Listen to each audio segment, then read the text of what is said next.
आसिफ, जिस तरीके से अभी हम लोगों ने देखा जब कार्रवाई जो है वो चल रही थी, तो सरकार की तरफ से कई कानूनों को लेकर के आड़े हाथ लेने की कोशिश की जा रही थी, चाहे कोटा कानून की बात करें या फिर उन समय की बात करें जब केंद्र सरकार जो है वो कांग्रेस पार्टी की थी। देखिए, ऐसे में जो है लगातार अमित शाह जिस तरीके से सारे सवालों के जवाब दे रहे हैं, क्योंकि उन्होंने ये भी कहा कि मैं ऑपरेशन सिंदूर के बारे में घटनाक्रम बताना चाहता हूं। तो लेकिन जिस तरीके से कल रक्षा मंत्री के बयान के बाद कांग्रेस पार्टी के समर्थन में भाषण देगी, तो लेकिन ऐसा नहीं हुआ। विपक्ष ने कई सवाल उठाए हैं और उसको लेके जो है कहीं ना कहीं जो है बिल्कुल पाकिस्तानी। आसिफ, ये भी कहा गया है गृह मंत्री की तरफ से कि जो बीते दिन रक्षा मंत्री उन सारी चीजों पर बयान दे रहे थे, बता रहे थे, क्लैरिफाई कर रहे थे, तो विपक्ष को खुश होना चाहिए था, लेकिन विपक्ष कोई उनके चेहरे पर कोई खुशी नहीं नजर आ रही है। देखिए, जिस तरीके से वो यही कह रहे हैं कि जिस तरीके से हमने जो पूरे सुनियोजित तरीके से इस ऑपरेशन को अंजाम दिया है, लेकिन विपक्ष जो पूरी तरीके से समर्थन में आया तो था, लेकिन उसके बाद वो वापस बैकफुट पे आया और उसने सरकार की कार्यशैली पर भी और सेना की कार्यशैली पर भी क्वेश्चन सवाल या निशान खड़े करे हैं। तो ऐसे में जो है कि उन्होंने साफ तौर पे बताया कि पूरा जो मामला था उसकी जो रिपोर्ट थी वो भी हमने एनआईए को सौंपी है, और उसके बाद जो जांच एजेंसी है उसमें भी सभी ने अपना काम बहुत अच्छे से किया है। तो ऐसे में जो है हम जो भी ऑपरेशन चलाया गया वो पूरी तरीके से सफल रहा है और उस पे किसी को सवालिया निशान नहीं खड़े करने चाहिए। आसिफ, एक चीज और, जब हम गृह मंत्री के भाषण को सुनते हैं तो वहां पर साफ तौर पर ये नजर आता है, उन्होंने कहा कि हमारा ये अभी का समय है, ये 10 साल से केंद्र सरकार जो है, केंद्र में मोदी की सरकार है, और ऐसे में कोई जो आतंकी है वो घुस नहीं पा रहा है। इसका जिक्र करते हुए वार पलटवार का सिलसिला चूंकि जारी रहा, तो ये कहा गया गृह मंत्री की तरफ से, क्योंकि तुम्हारी जब सरकार थी, विपक्ष को कहा गया, तब तो आना जाना आपका पाकिस्तान में लगा रहता था। देखिए, उन्होंने साफ तौर पे कहा कि जब पहलगाम में आतंकी हमला 1 बजे हुआ और मैं शाम 5:30 बजे श्रीनगर में उतर चुका था। 23 अप्रैल को सुरक्षा की मीटिंग की गई और ये सभी सुरक्षा बलों के साथ ये तय किया गया कि पहलगाम आतंकी हमले के आरोपी पाकिस्तान भाग नहीं पाए, और हमने इसकी व्यवस्था करी थी। तो इसी के चलते उन्होंने साथ ही साथ विपक्ष पे भी आरोप उठाया कि अब से पहले जब आपकी सत्ता, आप सरकार में थे और उसके बाद भी लगातार आपका पाकिस्तान भी आना जाना रहा, तो ऐसे में जब आप कार्रवाई करते तो फिर आपका आना जाना किस तरीके से था। तो और जब अब हम सत्ता में हैं, हम साफ मुंह तोड़ कर पाकिस्तान के खिलाफ जवाब दे रहे हैं, तो ऐसे में जो है हम सरकार के मंशा पे सवाल उठाना जायज नहीं है। ठीक है, बहुत बहुत शुक्रिया आपका हमारे साथ जुड़ने के लिए और तमाम जानकारी साझा करने के लिए। तो ये लगातार संसद में ऑपरेशन सिंदूर पर महाबहस। No, your own officer, Mr. Vikram Mistry, his family was trolled, condemned, She was insulted. Did somebody come out? बड़ी खबर, जहां पर लोकसभा में अमित शाह, गृह मंत्री अमित शाह की हुंकार देखने को मिली है और सेना ने आतंकियों को मिट्टी में मिला दिया, अमित शाह की तरफ से कहा गया है। इसी के साथ पहलगाम में धर पूछ कर मारा था, अमित शाह की तरफ से भी कहा गया है। और लोकसभा, जहां पर गृह मंत्री अमित शाह की यह हुंकार देखने को मिली है, सेना ने आतंकियों को मिट्टी में मिलाया है। गृह मंत्री अमित शाह ने कहा कि पहलगाम में धर पूछ कर मारा गया था और आतंकियों को शरण देने वाले 2 की गिरफ्तारी हुई है। तो बड़ी खबर, जहां पर लोकसभा में चूंकि ये महाबहस चल रही है और अब गृह मंत्री अमित शाह की हुंकार देखने को मिली है, सेना ने आतंकियों को मिट्टी में मिला दिया, अमित शाह की तरफ से कहा गया है। इसी की तरफ से भी कहा गया है कि धर पूछ कर मारा गया। और खबरों में आगे बढ़ते हैं। कौशांबी की सराय अकिल थाना क्षेत्र में मोहम्मदाबाद केवट कपुरवा तो पुरखा सड़क पर निर्माण न होने से ग्रामीण में भारी आक्रोश है। वर्षों से लंबित इस सड़क के निर्माण को लेकर जिला पंचायत सदस्य साधना सिंह और जितेंद्र सरूज ग्रामीण के साथ क्रमिक अनशन पर बैठे। उन्होंने प्रशासन को चेतावनी दी कि जब तक निर्माण शुरू नहीं होगा धरना जारी रहेगा और आंदोलन उग्र हो सकता है। खराब सड़क की वजह से दुर्घटनाएं बढ़ रही हैं और खासकर बच्चों, बुजुर्गों और मरीजों को काफी समस्याओं का सामना करना पड़ रहा है। तो एक खबर कौशांबी से है, जहां पर सड़क का निर्माण नहीं हो रहा है और जिसकी वजह से जो ग्रामीण है वो गुस्से में है, आक्रोशित हैं और लंबित सड़क निर्माण को लेकर अब धरना प्रदर्शन कर रहे हैं। तो जिला पंचायत सदस्यों ने प्रशासन को ये चेतावनी दी है और इसी के साथ ग्रामीण एकजुट होकर समाधान की मांग कर रहे हैं। चूंकि जिस तरीके की ये सड़क है और कहा जा रहा है कि इससे बच्चे, बुजुर्गों और मरीजों को काफी समस्याओं का सामना करना पड़ रहा है। ये सड़क न बन पाने की वजह से जो लोग हैं उनको आने जाने में बाधा उत्पन्न हो रही है।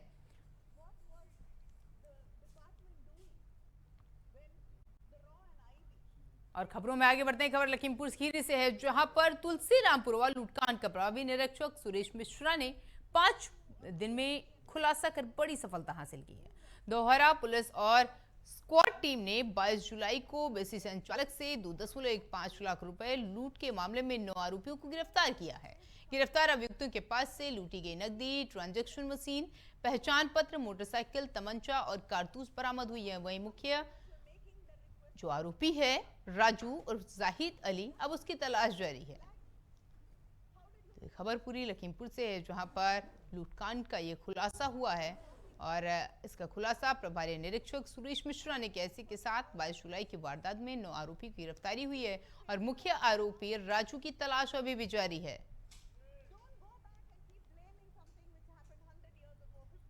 और खबरों में आगे बढ़ते हैं। रायबरेली में एसओजी और सर्विलांस टीम की संयुक्त कार्रवाई में 23,43,000 रुपए कीमत से 170 खोए और चोरी हुए मोबाइल फोन बरामद हुए हैं।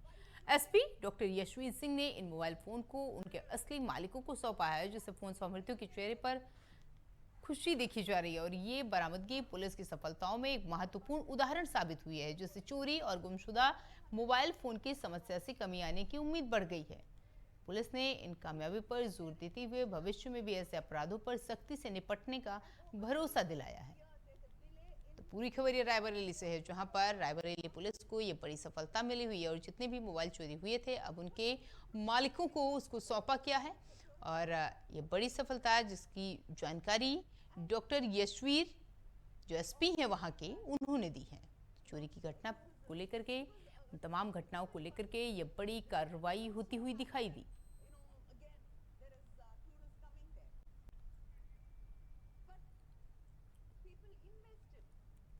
और खबरों में आगे बढ़ते हैं। खबर सीतापुर से, जहां पर आदर्श नगर पंचायत सिधौली में हरिशंकरी वृक्षारोपण का आयोजन किया गया, जिसमें नगर पंचायत के 14 वार्डों को चुनित स्थानों पर वृक्षारोपण किया गया। मुख्य अतिथि एमएलसी पवन सिंह चौहान ने भी इस अवसर पर वृक्षारोपण किया। इसके साथ ही सिधौली एसडीएम ने उनके नेतृत्व में तहसील प्रांगण में भी वृक्षारोपण कार्यक्रम संपन्न हुआ। नगर पंचायत को नेशनल लेवल पर 22वां स्थान प्राप्त होने पर एमएलसी पवन सिंह चौहान ने नगर पंचायत के कर्मचारियों को सम्मानित किया। इस पहल से पर्यावरण संरक्षक और स्थानीय विकास में महत्वपूर्ण योगदान मिला है। तो खबर पूरे सीतापुर से है, जहां पर यह हरिशंकर वृक्षारोपण का यह आयोजन किया गया और 14 वार्डों में चुनित स्थानों पर यह वृक्षारोपण किया गया। इस दौरान एमएलसी पवन सिंह भी वहां पर मौजूद रहे और पर्यावरण संरक्षण को यह महत्वपूर्ण योगदान मिला है।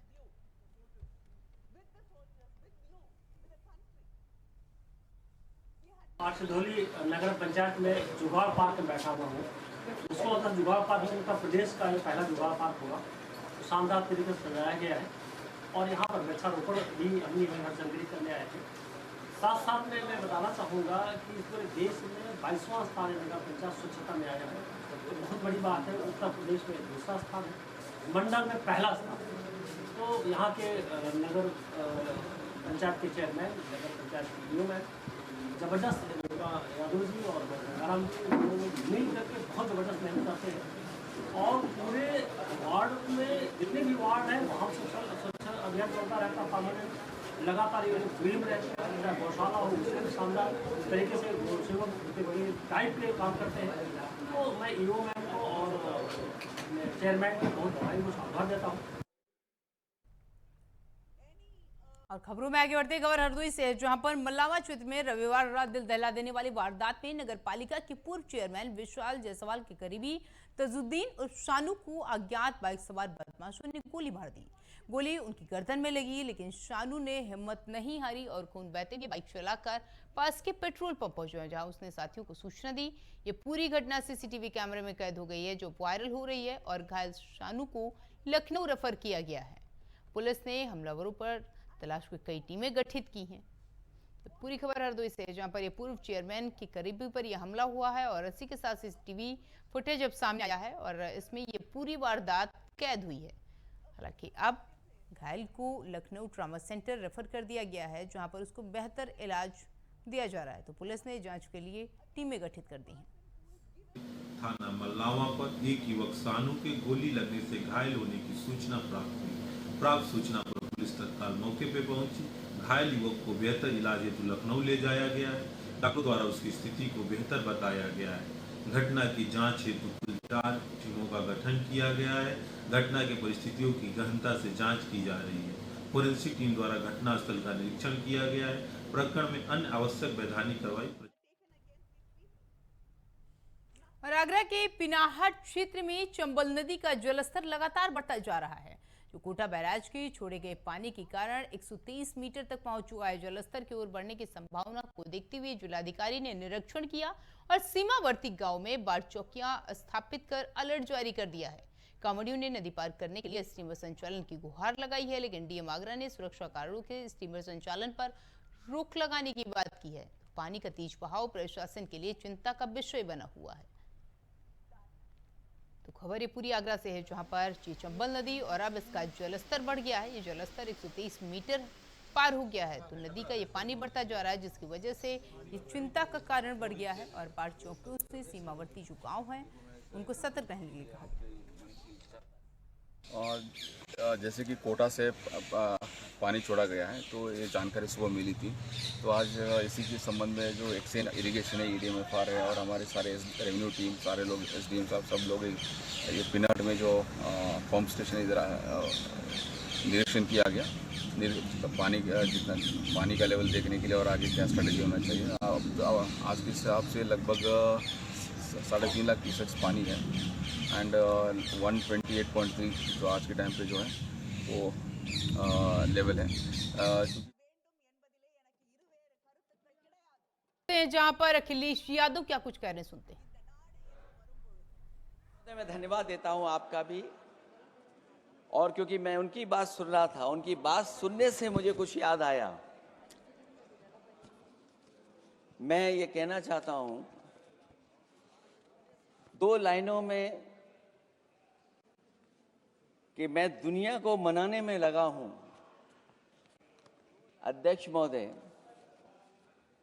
मैं भारतीय जनता पार्टी के लिए बता रहा हूं ये लाइनें कि मैं दुनिया को मनाने में लगा हूं, मेरा घर मुझसे रूठा जा रहा है। मैं दुनिया को मनाने में लगा हूं, मेरा घर मुझसे रूठा जा रहा है। अध्यक्ष महोदय, बात शुरू करने से पहले मैं सबसे पहले भारत की सेना, उसका आभार, उसका धन्यवाद देना चाहता हूं। दुनिया में साहसी फौजों में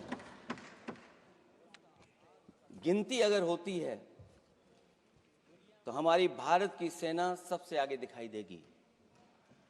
उनके पराक्रम पर, उनकी वीरता पर, उनके अदम्य शौर्य पर हमें सबको गर्व है। कोई ऐसा भारतीय नहीं होगा जिसको गर्व ना हो। हमें अपनी फौज पर गर्व है और हमें इस बात के लिए भी गर्व है कि जब सेना ने अपना ऑपरेशन शुरू किया तो पाकिस्तान के जितने भी टेररिस्ट कैंप थे उन पर अटैक किया गया। न केवल पाकिस्तानी कैंपों को नष्ट किया गया, बल्कि पाकिस्तानी जो एयर बेस है उन तक पहुंच गए, उनको भी नष्ट किया, ध्वस्त किया। और जब हमारी फौज पाकिस्तान को हमेशा हमेशा के लिए एक पाठ पढ़ा सकती थी, एक ऐसा संदेश जाता कि भविष्य में पाकिस्तान कभी ये हिम्मत नहीं जुटा पाता। और ऐसा भी लगा हम लोगों को, क्योंकि अध्यक्ष महोदय, जब हम बड़े बड़े राष्ट्रीय चैनलों को देखते हैं तो उन चैनलों से ये लग रहा था कि कराची हमारा हो गया है, लाहौर हमारा हो गया है। किसी चैनल ने किसी को ये भी बताया कि हमने उनको पकड़ भी लिया है। जो कमेंट्री, जो विजुअल्स थे, वो ऐसा लग रहा था कि अध्यक्ष महोदय अब पीओके हमारा हो जाएगा। हालांकि सरकार के इंजनों को मैं टकराता हुआ देखता हूं। हो सकता है ये मेरा भ्रम हो, लेकिन पीओके के मामले में सभी इंजन हमें एक दिखाई देते हैं।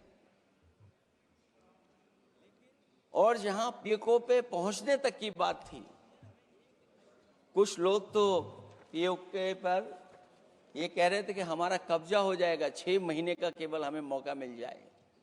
ये अफसर सरकार आखिरकार पीछे कैसे हट गई और क्या कारण था कि सरकार को सीज फायर का ऐलान करना पड़ा? अध्यक्ष महोदय, हमें उम्मीद थी कि सरकार सीज फायर करेगी, सरकार ऐलान करेगी, लेकिन इनकी मित्रता बहुत है, बहुत गहरी मित्रता है। और उसका परिणाम यह है कि इन्होंने अपने मित्र से ही कहा कि आप ही सीज फायर अनाउंस कर दीजिए, हमारी कोई जरूरत नहीं है, हम सीज फायर आपसे ही स्वीकार कर लेंगे। आखिरकार किस दबाव में ये सरकार स्वीकार कर रही है? वैसे तो अध्यक्ष महोदय, आज जिस विषय पर बोलने के लिए मैं खड़ा हुआ हूं, दरअसल वो विषय होना ही नहीं चाहिए था। ये दुर्भाग्यपूर्ण है कि आजादी के इतने साल बाद भी ऐसे मुद्दे बने हुए हैं। ये बात अध्यक्ष महोदय पक्ष विपक्ष की नहीं है, देश की सुरक्षा की है, जनता के जीवन और रक्षा की है। हम सब मिलकर के कोई ऐसी नीति रणनीति बनाते क्यों नहीं है जिससे सीमाएं हमेशा हमेशा शांत रहें? लेकिन पहलगांव की घटना ने साबित कर दिया है कि लापरवाही देशवासियों की जान ले सकती है। और अभी जब मैं सुन रहा था और बहुत ही उत्तेजित भाषा में जब जवाब मिल रहा था, उत्तेजित भाषा इसीलिए बोल रहे हैं कि जनता सम्मोहित हो जाए, जनता स्वीकार करने लगे। लेकिन सच्चाई ये नहीं है। आप कितना भी उत्तेजित बोलें, देश की जनता समझ रही है। ये सही है कि जनता के इमोशंस का लाभ आप उठा रहे हैं शासन करने के लिए। जनता का इमोशन का लाभ उठाती है सरकार। मुझे याद है कि जिस दिन पहलगाम हमला हुआ, उस दिन वहां का हर पर्यटक पूछ रहा था, जो पर्यटक पूछ रहे थे कि खतरों के बीच मेरी रक्षा करने वाला कोई वहां क्यों नहीं था। आखिरकार ये सबके मन में सवाल यही है कि जिस समय घटना हुई, आखिरकार उन्हें बचाने वाला कोई क्यों नहीं था। और जो सरकार ये दावा करती है, 370 के बाद ये कहा सरकार ने कि भविष्य में कोई आतंकवादी घटना नहीं होगी, वहां टूरिज्म बढ़ेगा। जितने लोग वहां गए वो सरकार के भरोसे पे गए थे, वो सरकार के आश्वासन पे गए थे। और आखिरकार सिक्योरिटी लैब्स की जिम्मेदारी कौन लेगा? अध्यक्ष महोदय, सबसे बड़ा सवाल यही है कि सिक्योरिटी लैब्स का रिस्पॉन्सिबल कौन होगा, वो जिम्मेदारी कौन लेगा? और ये जो पहलगांव की घटना हमारे इंटेलिजेंस फेलियर की वजह से है। उन्हें मैदान को खुला छोड़ दिया। वो सरकार जानती होगी कि कितना समय लगा होगा फोर्सेस को आने में। आखिरकार वो जिम्मेदारी किसकी है? और फिर सरकार को यह जरूर बताना चाहिए कि सरकार क्या क्या कदम उठा रही है कि भविष्य में ऐसी घटना ना हो, क्योंकि पहलगांव से पहले पुलवामा भी हुई और पुलवामा में भी यही बात रखी गई थी कि इंटेलिजेंस फेलियर है। उस समय भी किसकी जिम्मेदारी थी इंटेलिजेंस फेलियर की? किसी को नहीं पता। और अगर इंटेलिजेंस फेलियर पहले था तो पहलगांव में भी वही इंटेलिजेंस फेलियर हम लोगों को और पूरी देश की जनता जानती है आखिरकार जिम्मेदारी किसकी बनती है। जो लोग बड़ी बड़ी बातें कर करके चले गए, कम से कम देश के सामने एक सबसे महत्वपूर्ण सवाल, उसका जवाब सरकार की तरफ से आना चाहिए। क्योंकि हमारी सीमा पर जो सुरक्षा है, जो रक्षा करने वाले हमारे सेना के लोग हैं, वो हमारी सीमाएं सुरक्षित रखते हैं। लेकिन हमारे भारत का क्षेत्रफल क्या है? और सरकार को कम से कम ये जानकारी देनी चाहिए सदन को, देश की जनता को, कि जिस समय सरकार में ये भारतीय जनता पार्टी आई है और आज जब हम सदन में चर्चा कर रहे हैं तो हमारे भारत का क्षेत्रफल क्या है? कम से कम क्षेत्रफल पता होना चाहिए। क्योंकि जब हम सवाल पूछते हैं, और जो सवाल पर्यटक पूछ रहे थे कि कुछ ऐसे लोगों को सरकार की ओर से चारों तरफ से चाक चौबंद सुरक्षा घेरा क्यों दिया जाता है, वो जो बाद में ठग साबित होते हैं, जो हमारी रक्षा क्यों नहीं की गई? पहलगांव के दूसरे दिन की जिस तरह की राजनीतिक कार्टून, क्योंकि जिस तरह का लाभ लेना चाहते हैं भारतीय जनता पार्टी के लोग, हम सब ने देखा कि पहलगांव के दूसरे दिन ही जिस तरह का राजनीतिक कार्टून भाजपा के ऑफिशियल हैंडल से पब्लिश किया गया और हमारे द्वारा घोर आपत्ति किए जाने पर हटाया गया, उसने साबित कर दिया कि भाजपा के लोग भी जानते हैं कि दुख की इस घड़ी में उन्होंने देश की भावनाओं के साथ बेहद शर्मनाक खिलवाड़ किया है। भाजपा बताए कि ऐसे संवेदनहीन लोगों के खिलाफ उन्होंने क्या कार्रवाई की है। ये अति गंभीर प्रश्न है कि जिन्होंने अपनों को खोया है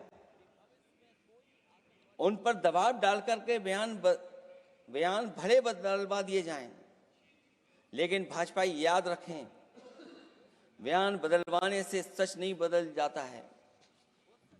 पहलगांव के शहीद सैनिक की पत्नी द्वारा देश हित में शांति और सौहार्द की अपील करने पर उनसे जिस तरह का दुर्व्यवहार और उपशब्द कहे गए, उससे हर महिला और सच्चा देश प्रेमी बहुत दुखी है, आहत और शर्मिंदा हुआ है। ये सब जानते हैं कि किन लोगों की हरकत थी। इस संदर्भ में और परिप्रेक्ष्य में हमने महिला आयोग को पुरजोर अपील की थी कि वो नारी की गरिमा के विरुद्ध गलत बयानी करने वालों के खिलाफ केवल शाब्दिक औपचारिकताएं न निभाएं और बल्कि सही से कार्रवाई करें, लेकिन उस पर भी कुछ नहीं किया सरकार ने। पहलगाम की पीड़ित महिलाओं के बारे में कहे गए बयान के लिए निंदनीय शब्द से निंदनीय शब्द तक को आपत्ति होगी। नारी वंदन की जगह नारी का अपमान, निंदा और हर संभव शोषण और उत्पीड़न करना ही भाजपा का असली चेहरा है, जो बेहद शर्मनाक है। पहलगांव में हुए आतंकवादी हमले के जवाब में एलजी साहब ने कहा कि वो इंटेलिजेंस फेलियर है, लेकिन यह नहीं बताया कि फेलियर क्यों हुआ है। अध्यक्ष महोदय, मैं उम्मीद करता हूं कि सरकार का यह जवाब जरूर आए कि फेलियर क्यों हुआ है। ऑपरेशन सिंदूर के नाम पर जो प्रचार किया गया वो भी निंदनीय है। सच तो यह है कि ऑपरेशन सिंदूर का होना ही सरकार की विफलता का प्रतीक है। इससे बड़ी विफलता सरकार की कोई नहीं हो सकती कि अध्यक्ष महोदय हम और आप सब मिलकर के बैठ करके सिंदूर ऑपरेशन पर बहस करें, चर्चा करें। ऑपरेशन सिंदूर के दौरान विदेशी लोगों ने दावा किया कि उन्होंने उसे रुकवाया है। ये बात कई बार माननीय सदस्यों की तरफ से आई है कि आखिरकार किसने रुकवाया। हमसे हमारी संप्रभुता खंडित हुई है। संप्रभुता ही स्वतंत्रता की सुनिश्चित करती है। इधर आजादी के अमृत काल का ढिंढोरा पीटा जा रहा है, उधर हमारी इंटीग्रिटी को चुनौती दी जा रही है। देश की विदेश नीति पूरी तरह फेल है। ऑपरेशन सिंदूर और पहलगांव की घटना पर दुनिया के किसी भी देश ने हमारा साथ नहीं दिया। ये हमारी विदेश नीति का संकट काल है। हमारे पड़ोसी देश या तो अतिक्रमण कर रहे हैं या हमारे साथ नहीं खड़े हैं। और अध्यक्ष महोदय, जो हमारे मंत्री जी हैं जिनका क्षेत्र बिल्कुल सीमा पर है, उनसे बेहतर कोई नहीं जानता होगा कि आखिरकार पड़ोसी देश कितना हमारी सीमाओं पर अतिक्रमण कर रहा है। गंभीर नहीं है। समाजवादियों ने हमेशा देश की सरकारों को चिताया है कि असली चुनौती और प्रतिद्वंद्विता किस देश से है, कौन पूर्वोत्तर की सीमाओं में इंक्रोचमेंट कर रहा है। सरकार को ऐसे मामलों में साहस और समझदारी से काम लेना होगा। सीमाओं से समझौता नहीं करना चाहिए। आज सरहदों के साथ देश के कारोबार को भी चुनौती मिल रही है। सरकार को आगे बढ़कर के उसका समाधान करना है, 2 कदम पीछे करने नहीं है। अध्यक्ष महोदय, जो हम लोगों को सुनने में मिलता है, ये सरकार जवाब दे कि आखिरकार जो पाकिस्तान है उसके पीछे कौन सा देश खड़ा है। आखिरकार हमें चीन से उतना ही खतरा है जितना हमारे देश में आतंकवाद से खतरा है। सरकार की जो नीतियां हैं, सरकार के जो फैसले हैं, वो कहीं न कहीं ऐसे हैं जो हमारा सीमाओं का अतिक्रमण कर रहा है, उसी की व्यापारिक गतिविधियों में मदद करने का काम करते हैं। सरकार को अपनी आर्थिक नीतियों के लिए गंभीरता से पुनर्विचार करना होगा। हमारा व्यापार कारोबार मजबूत होगा तो कोई हमें चुनौती नहीं दे पाएगा। बात केवल $1 ट्रिलियन की नहीं बल्कि देश की सुरक्षा और आत्मनिर्भरता की होनी चाहिए। एक तरफ स्वदेशी की नीति को इस प्रकार सरकार ने ताक पर फ्री ट्रेड की बात की है, तो दूसरी तरफ मैन्युफैक्चरिंग की जगह देश को ट्रेडर कंट्री बनाकर छोड़ दिया है। यही देश के बेरोजगारी की वजह भी है। ट्रेडर्स की मुनाफाखोरी और चंदा वसूली की वजह से महंगाई बढ़ रही है। आर्थिक मामलों में ये सरकार पूरी तरह फेल हो चुकी है। भ्रष्टाचार के कारण हर जगह सड़कें और पुल ध्वस्त हो रहे हैं, टंकियां गिर रही हैं और करप्शन जगह जगह लीक होकर के टपक रहा है। मैं ये जरूर कहना चाहूंगा इस समय पर कि कुल मिलाकर सरकार को अपनी राजनीतिक, आर्थिक और सामाजिक नीतियों के लिए एफआईआर जरूर करना चाहिए। सरकार को अपनी राजनीतिक, आर्थिक और सामाजिक नीतियों के लिए एफआईआर लाने की जरूरत है। वो हर बार ये कहकर नहीं बच सकती कि चूक हुई है, क्योंकि हर बार सरकार ये कोशिश करती है कि इन घटनाओं से बच जाएं हम, केवल चूक कहकर करके। केवल हमारी सीमाएं जो पाकिस्तान से जुड़ी हैं, वहां तो आतंकवाद का हमेशा खतरा ही रहता है, लेकिन जो दूसरी सीमाएं हमारे देश की जुड़ी हुई हैं, उनसे भी हमारे देश को लगातार खतरा बढ़ता चला रहा है। आज